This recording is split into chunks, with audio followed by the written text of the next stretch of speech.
Hey everyone, it is Velvet, and welcome back to more Persona 3 FES. In the last one, we started the Hanged Man social link, and then, honestly, otherwise didn't really get to do much, other than just set off some social link flags. But in this one, we are starting the third block of Tartarus. Let's see, who do I want? Despite me worrying if Junpei was going to be here, you're gonna laugh, because we actually don't want Junpei in our party for the upcoming boss, at the very least. Yukari is going to be very important for it, but then otherwise it just doesn't matter. Now that everybody's added, let's go to the Velvet Room and see what we can fuse. We want to hang on to Mithra, Titan, and Vedala. Power!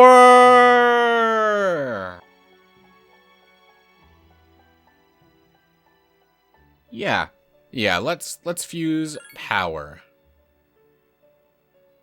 Ooh, what do these two have? Anything I want to keep? Maybe Tarunda from that. Yeah, Tarunda's the only thing I'm, like, worried about. I absolutely don't want Charm Boost if it's not inheriting anything else. If it has to inherit Charm Boost, it's looking like it needs to inherit Charm Boost. Okay, well, that's unfortunate. We'll just overwrite it later then.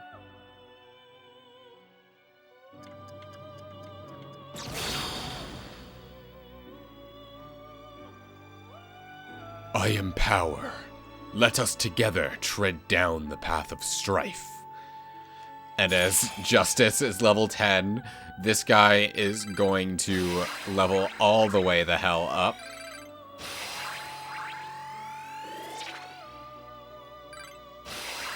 Oh, this guy has Magaru, so this is actually incredibly useful already.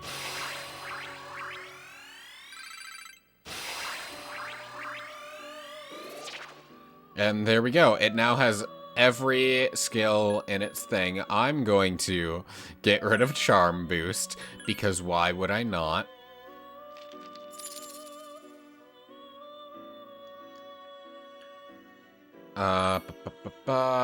Unicorn. Oh, that has to overwrite Titan, though.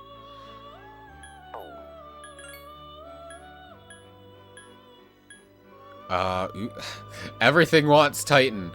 I also don't want to overwrite Power, because Power is just good for what we need, so... Shisa, I suppose. Or, yeah, Shisa, I guess.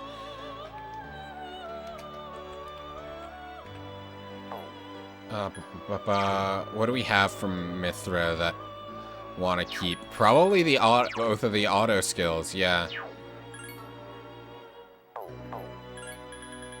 Though Titan has them, doesn't he? So it doesn't matter, but, like, those are still...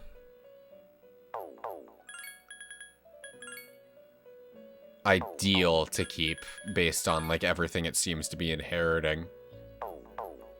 Dodge Alec, maybe. I don't want Panic Boost. So I would prefer the two auto skills and then Dodge Alec.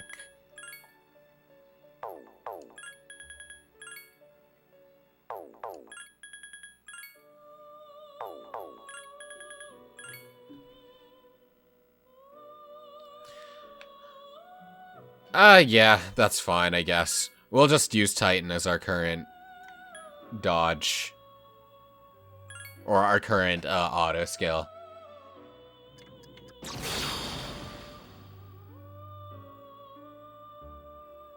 I am Shisa. Show me your strength.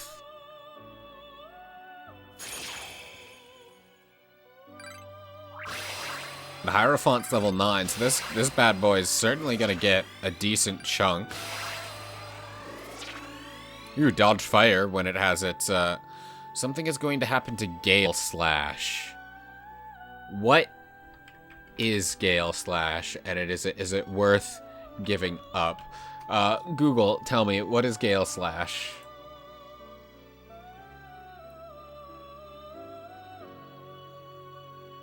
Deals medium slash damage to all foes.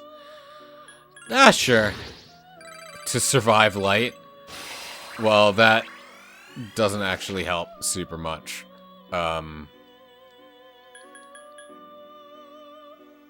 But I will keep it. I guess we're just making this guy an ice persona because we got rid of its physical, its like full party physical thing.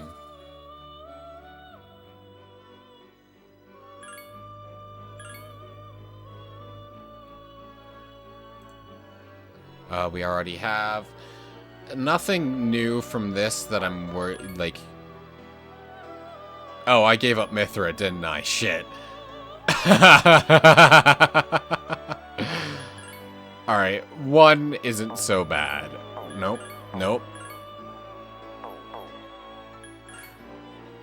We're going to have to re-summon Mithra, though. I was about to be like, or we could just refuse it, but that gives up Titan, which is much worse to give up. Alright, nothing really new. Let's let's re-summon Mithra.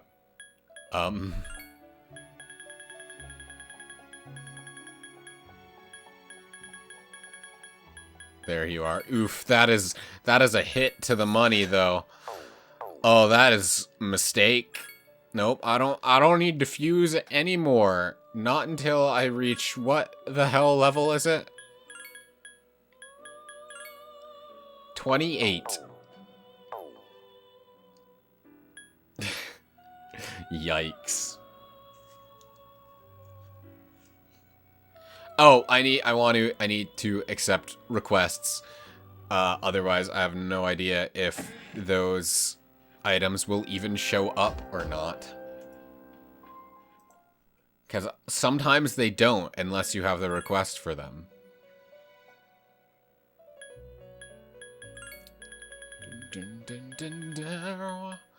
Oh, I could also... I think I'm going to want this one. Just because it's rarer. And then...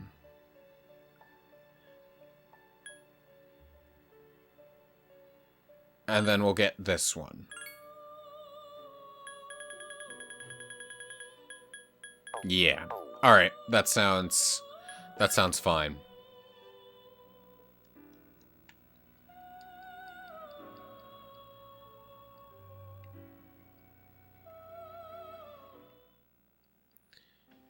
And then let's check the, where is it? The bus stop sign. It's technically a better weapon, but also I value the auto Rakshasa, and I don't physical attack super often. Either way, it is time to go.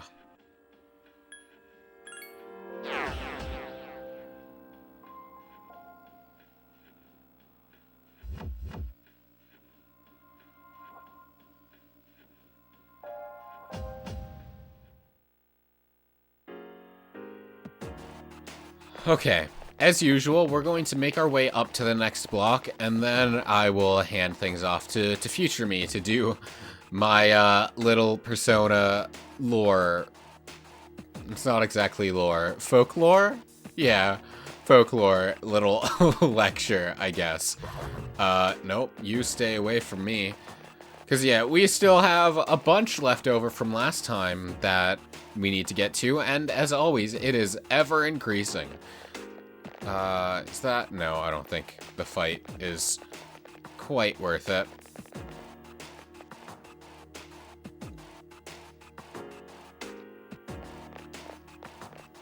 Oh, hey, you're afraid of me. Hey, buddy. You're not, though. You're a big boy with big dreams. which will go ultimately unfulfilled. Oh, may as well get this chest. A discharm.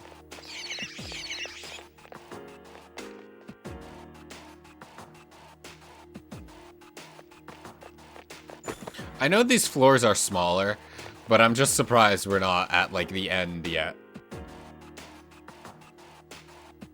There we go. And we examine this fence. And it just falls on us. We're dead now. Unfortunate.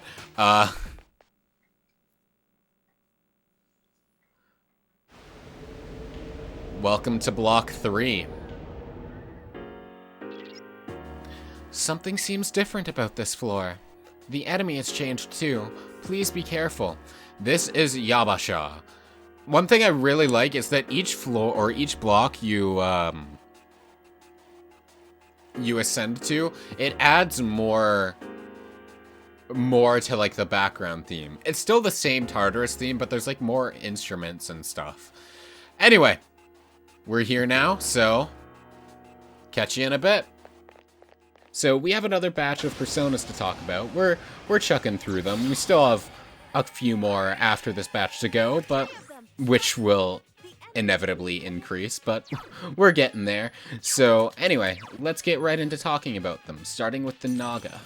The Naga are a sort of semi-divine race from Hinduism, Buddhism, and Jainism. Basically, Southeast Asia in general they appear in. And they are half human, half serpents that sort of reside in the underworld, but they can also take like a full human form or a full like snake form if they so desire. And there are a female variant just called Nagini, and they are said to be incredibly beautiful. And there are different kings of the Naga as well, known as the Nagaraja, with Vaski being the most prominent one, who also appears in Persona. So we'll learn about him later, probably. Now, Naga, they can be dangerous to humans, as they're very strong and have a very potent venom, and usually when I think of a Naga, I think of them as sort of antagonistic, but they are typically usually more benevolent. They want to help rather than hurt. And they are also known for being enemies with the Garuda, who are bird-like deities, and they also appear in Persona. So we'll get to them. And of course, as a mythical race that appears in different religions, their exact depiction varies from religion to religion. For example, in Buddhism, the Naga are followers of the heavenly king Virupaksha, who I talked about the heavenly kings a little bit before with Zoshoten, and how they each preside over a cardinal direction. Virupaksha presides over the west. The Naga can either reside on a sort of subterranean plane called Nagaloka with other minor deities, or just on Earth itself, in either oceans or secluded caverns. They are, as a hermit persona, they tend to be very secluded.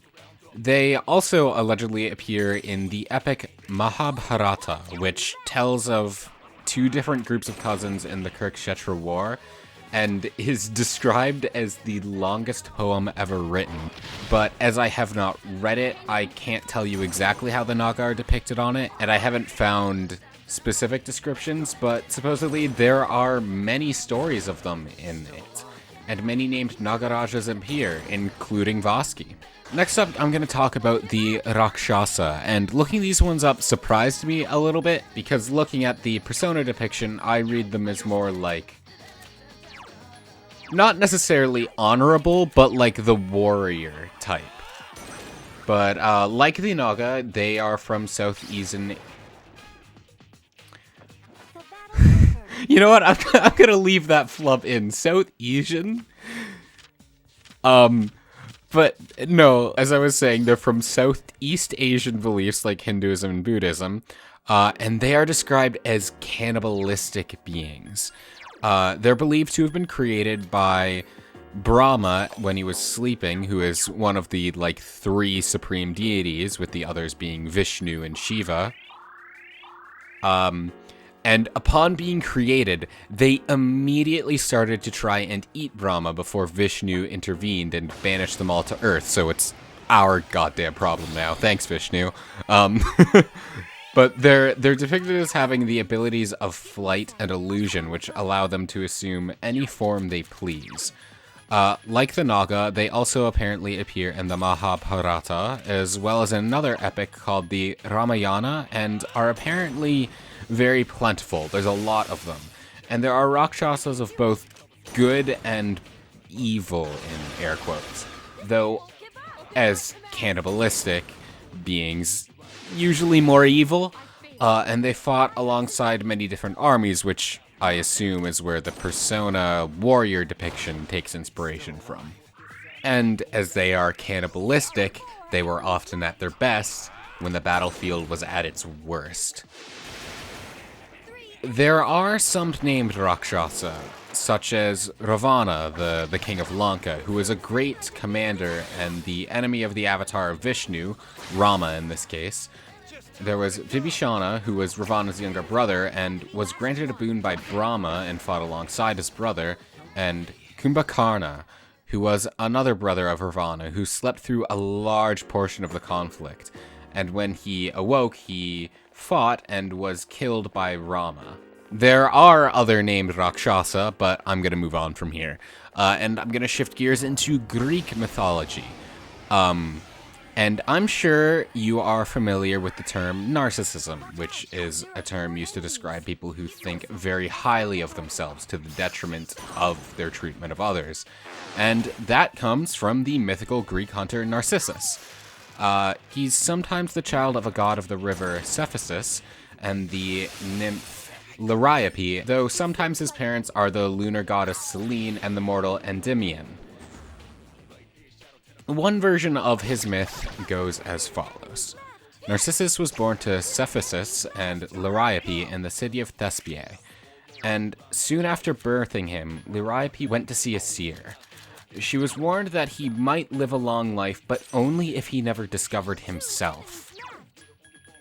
As he grew older, he received much attention of potential suitors, of both men and women, but he returned none of their affections, and instead scorned them, leaving them completely brokenhearted. He then spied his own reflection by chance, becoming completely bewitched and falling in love with himself. He was unable to leave the pool, pining for himself for days and days, until eventually he succumbed to thirst and starvation. However, where his body lay, a new type of flower was bloomed, which they are now named after him. In other versions of the story, one of his admirers was Echo, a mountain nymph cursed by Hera to only be able to repeat the last words spoken to her. And is, of course, the namesake of the term Echo, Echo, Echo, Echo. Anyway, he very cruelly rejects her advances, and Nemesis, the goddess of revenge, takes offense at this behavior and lures him to the pool of water herself. In yet another version, one of his admirers was a young man named Emania. Narcissus, as always, rejects him, though he was also especially cruel to Emania, as he gave him a sword in order to take his own life, which he does at Narcissus' doorstep, and in his dying breath he asks the gods to punish him, and Artemis is the one to respond, and he curses Narcissus to fall in love with his own reflection. No matter the version, Narcissus falls in love for himself and births a flower with his name. Almost certainly, the flower spreading from his head and at his feet in his artwork. Next up is the God of War. No, not that one. While researching him, I actually learned that he appears in DC Comics, which is very funny to me. Apparently he's like a major antagonist to Wonder Woman, which never knew. Kinda neat. But regardless, he's one of the 12 Olympians, the 12 major deities in Greek mythology, of which reside on Mount Olympus. And he's the brother to another Olympian, Athena, the goddess of wisdom and strategy. They both preside over warfare in a way, but Ares covers the bloodlust and the violence of war, the nitty-gritty, whereas Athena covers, as said, strategy behind the scenes.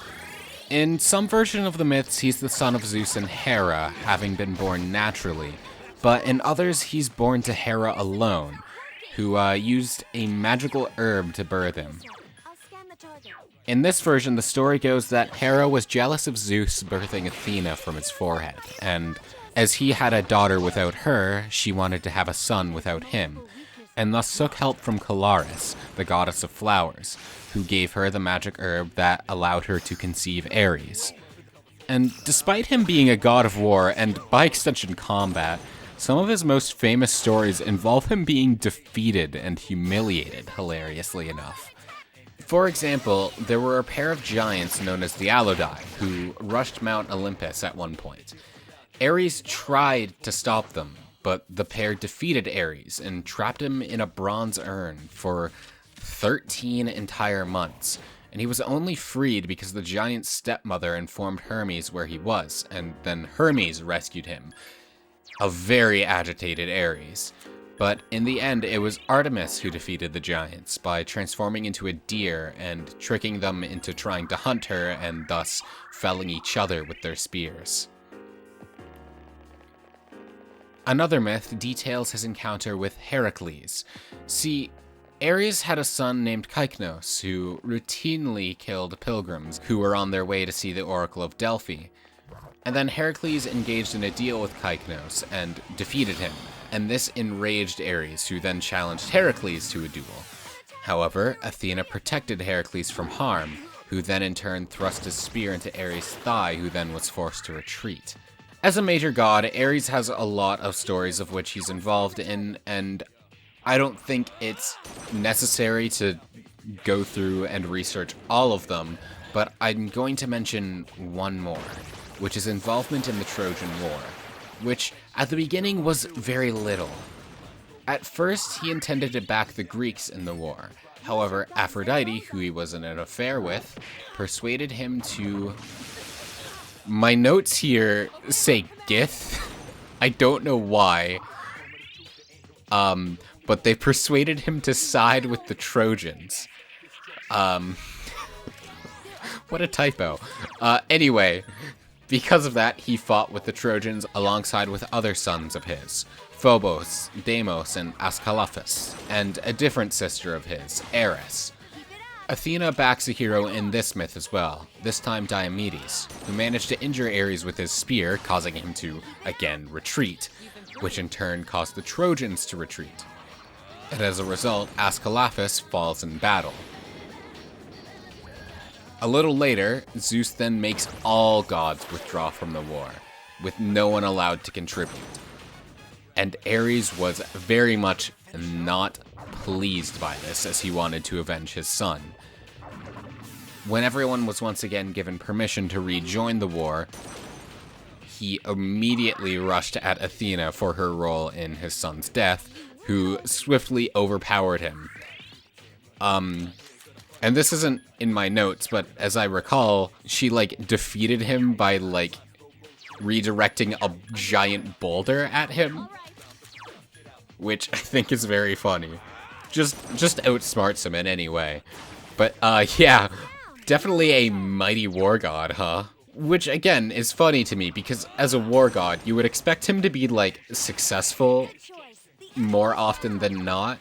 Or more like the version of him that we see in the game Hades, for example, where he's, calm and collected and good at what he does. But in the stories I've seen, at least, that's very much not the case. Now, next up is High Pixie, and this is kind of an interesting one because, far as I can tell, on the internet at least, there's no specific type of pixie called High Pixie, or anything really similar.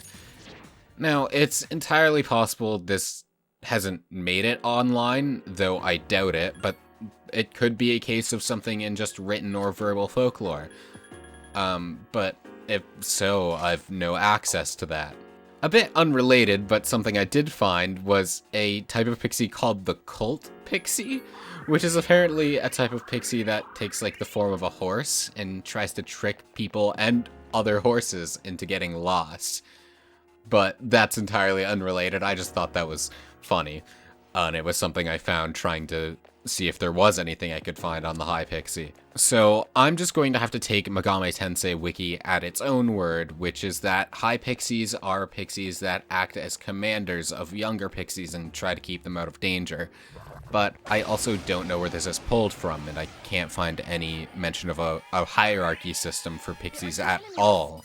So until further notice, I'm going to be of the opinion that High Pixies were a concept made specifically for Megami Tensei. But if you know more and have any sort of source for it, please let me know. I would love to learn more. And next up is Hwapo, which is another one where I kind of have to take the Megami Tensei Wiki at its word, but for a different reason. Because apparently Hwapo are mentioned in a collection of stories compiled by the scholar Yuan Mei during the Qing Dynasty. This compilation called What the Master Would Not Discuss. And you can get this collection of stories, but for like $300 to $400. And I don't have that kind of money lying around in order to double check what might be just a slight reference. And I can't really find the contents of it anywhere else. Maybe one day. It honestly sounds kind of interesting, just the stories as a whole. But taking Megami Tensei Wiki at its word, Hwapo are nature spirits that are formed when 3 or more people hang themselves from the same tree. Very gruesome, but that's not the most gruesome thing I've talked about here in this Let's Play, so that would probably be the Inugami at this point, honestly. Like, Jesus Christ, dude. But anyway, the Hwapo appear as small but beautiful women who are dressed in white clothes. And they cannot speak language, but they still apparently make incredibly beautiful sounds. And those sounds are compared to the beauty of songbirds. Moving into something I can talk a little bit more about is the ghoul, which are very popular in modern media and are often depicted as sort of undead creatures who eat the dead. And while that's certainly part of it, that side seems to have been sort of embellished more upon entering European literature. And it first entered European literature when one Antoine Galland translated an epic 1001 Nights into French, but otherwise the term itself was first used in the 1700s when William Beckford wrote a novel, Vathek, which describes the ghoul, but they originate from old Arabian mythology and are creatures that inhabit secluded places like burial grounds or cemeteries, things like that. And sometimes they're considered a type of jinn, whereas sometimes they're considered a type of demon. Either way, they're dangerous beings that assume the form of whatever it needs to lure people away to secluded places in order to eat them. And they often take the form of those it has most recently eaten. The idea behind them being demons is that they were once able to access the heavens, and they used that ability to eavesdrop on angels and the like, and to tell that forbidden knowledge back down to soothsayers on Earth. But when Jesus was born, and when later Muhammad arrived, they lost access to heaven. And those that continued to try were burned by comets, and either killed or deformed. And the deformed ones fell back to Earth as ghouls. My skill level has increased. Another interesting belief I found is that if one is able to identify a ghoul, they can protect themselves from attack through repeated prayer. And that will be all for this batch. It's about time for past me to pick up the mic again. So thank you for listening, and I will catch you next time. Well, we made it. There are 3 shadows in the middle. Please be careful. There sure are. And before we do anything, I'm gonna activate this teleporter, and I'm gonna go save. Also, we fought a couple of those relic guys, so I'm going to also check just to see if we have enough of what we need. I don't even know what it is that we do need, but I'm gonna check and see if we have enough of it. Maybe I should have committed that to memory. We do not have enough. What is it, though? That's the compendium. What is it that we need? Relic Fragments. Okay. How many of those do we have? Do we have any of them? I hope so. Probably have like 3.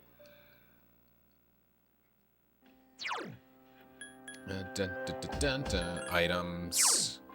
Be at the bottom, probably.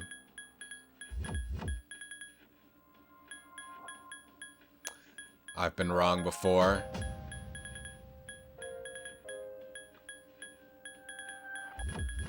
Is it even in here?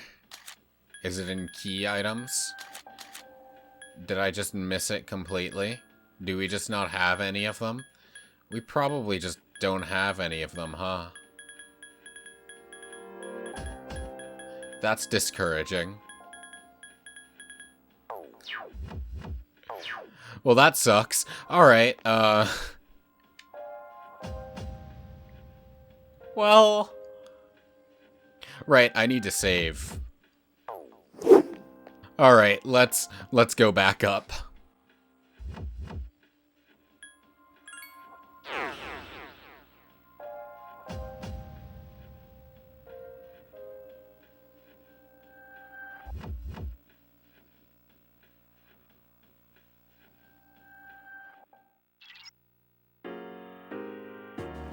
And here are our 3 shadows. Here it comes.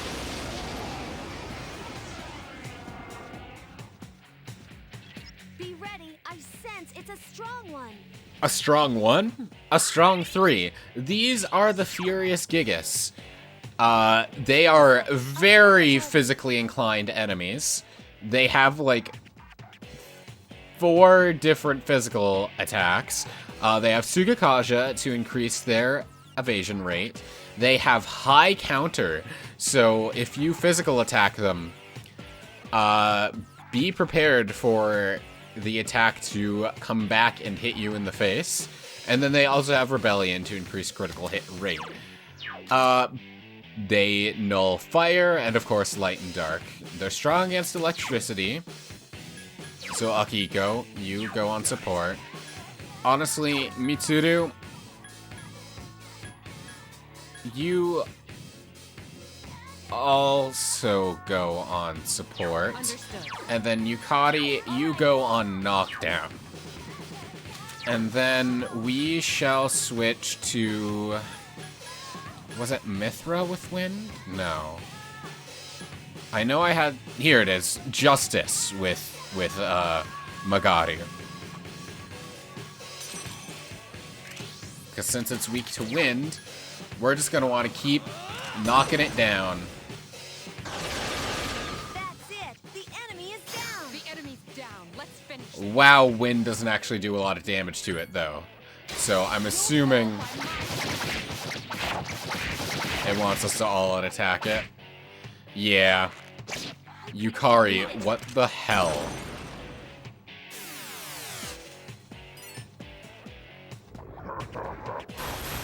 Oh no. I summon thee. I failed to finish. Well, one of them's frozen. Oh no. That's terrifying. Okay. Well.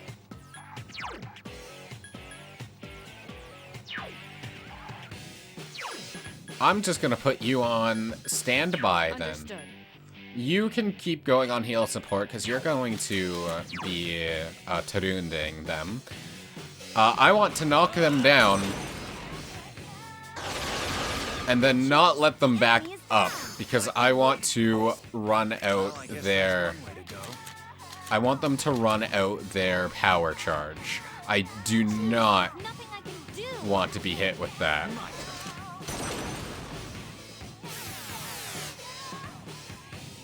Because a power charged critical hit? Going to attack.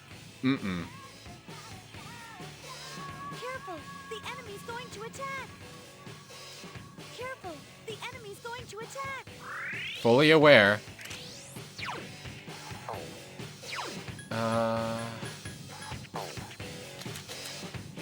Is its power charge gone? I'm not sure. I don't know if it carries until the next attack. Or if it's one turn.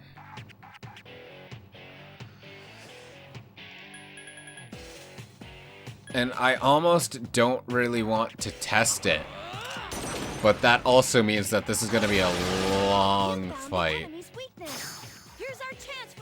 And I don't know if Yukari knows to use Garu on them yet.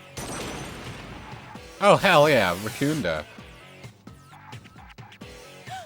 The enemy. The enemy's returned to normal. Oh, I'm so intimidated. The enemy. Oh well, that sucks.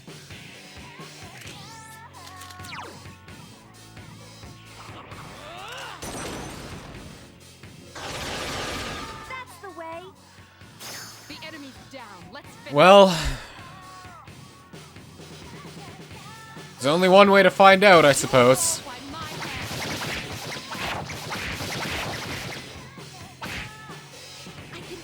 Oh, good.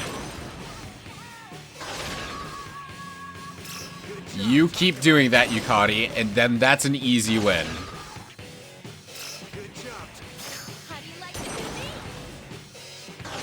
Well done. Oh, I was terrified. Like, we had the advantage, but these guys... Oh, are you serious? But these guys can turn it around in just one move. So I'm terrified.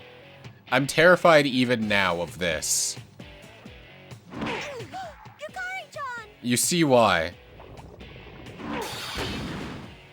Go off, Akihiko! Oh my god! You countered the counterers. That's fine. She can deal with it. We're ending this fight right here, right now, this turn. Oh, I thought for sure Akihiko was gonna just die. That was absolutely horrifying. Because I am under-leveled for this as well, as I always am. But, we do the thing. I'm just gonna go and get this chest. And then we are not moving on from here. We are spending the rest of the day grinding. But I will return back to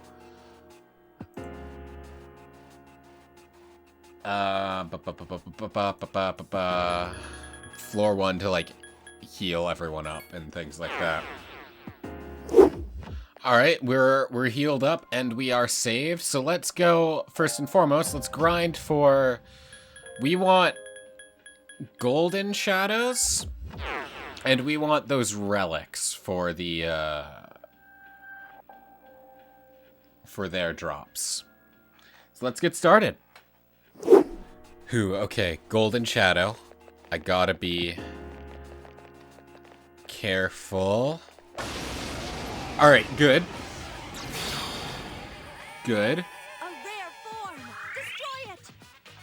I sure would like to. Want to try and get that multi-hit. Alright, cool. Now do we get our bronze medal from it? Nice! Alright, well that's one of two things out of the way already. Now we just need to find enough of those idols to actually get them to drop something.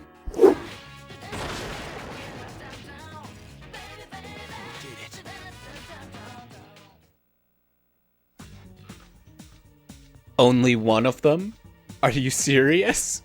We need like 5 of these things. Come on. The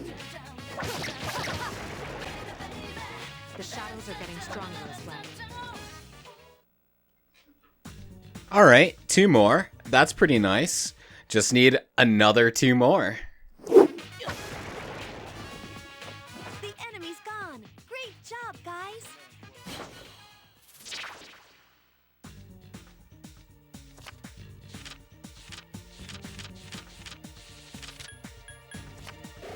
Come on, 2 more. Aw, are you serious? That's frustrating. The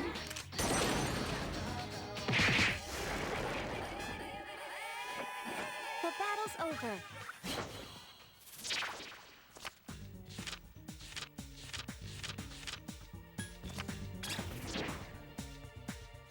Oh, thank God, we got our last one. Okay, hi, Red Shadow. I want nothing to do with you right now. Let's go back and turn in our requests for now.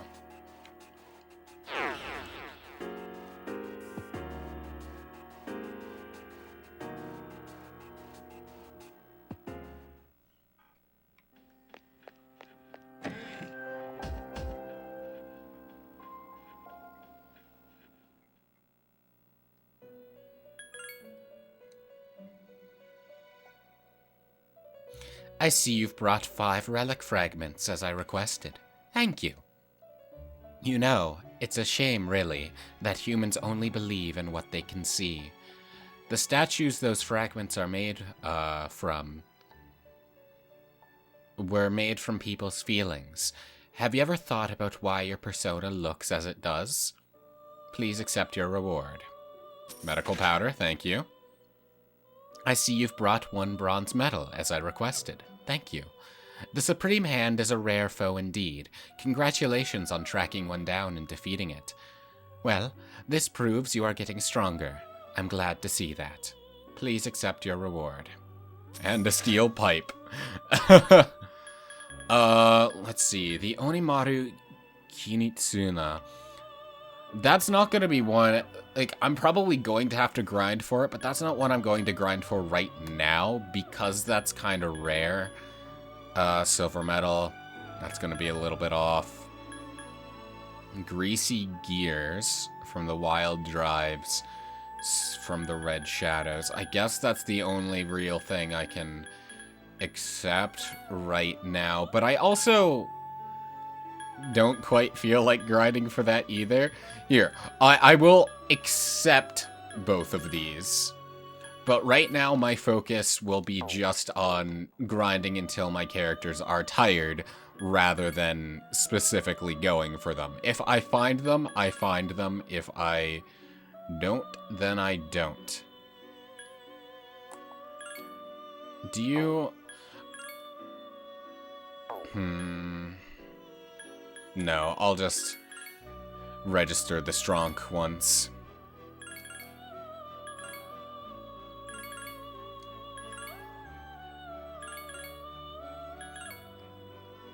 There we go.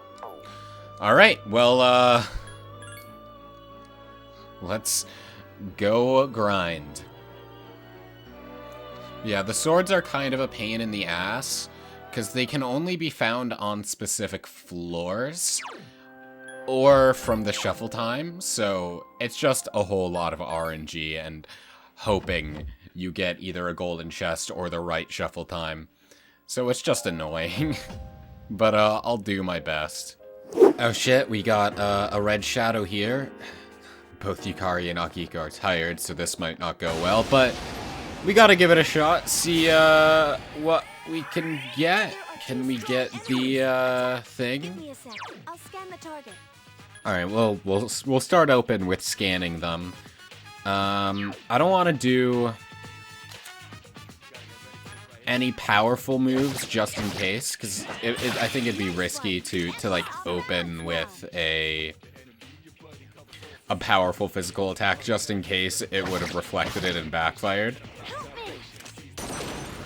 Yukari's doing Garu, And that makes them both stand. Okay, so they're weak to Zio, so Akiko, then. And I definitely have some personas that have Zio native to them, so this should go fairly smoothly then. Though there's only 2 here, so there's no way I'm going to get all 3 of the wheels that I need. But even so, it's a good start. Oh, very nice critical hit, Junpei. And you're getting another one, but it's already knocked down, so that's not going to matter.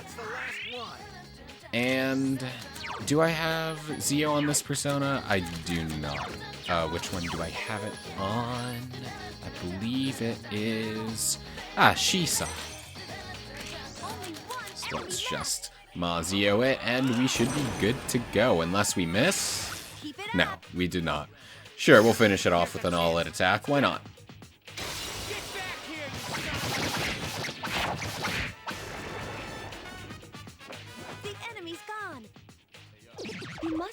And everyone but Junpei is tired. But we continue, because I just switched to Junpei in, and I do want him to get some experience as well. Yeah, 2 greasy gears, so I still need 1 more, but like, hey, that's not terrible. Yes, and Yukari's leveled up, so we continue. Alright, we are basically out of... Sorry, Akiko. We're basically out of combat readiness right now. We have no SP on both of our characters that have healing spells. So we're gonna return to the entrance and just peace out now. It's not worth training with just Junpei. It's a shame we didn't find the sword or the last of the hard enemies for the request, but that's okay.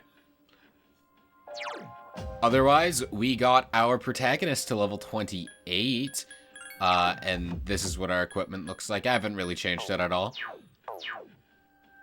And because we are 28, we should be able to create Orthrus, but because we still have a full quest deck, I will hold off on that for now until we get at least one of them cleared. Probably Feed the Cat's gonna be next. But until then, that will be all for now. So, thank you so very much for everyone for watching. I hope you enjoyed, and I will see you next time. As always, have a fantastic day.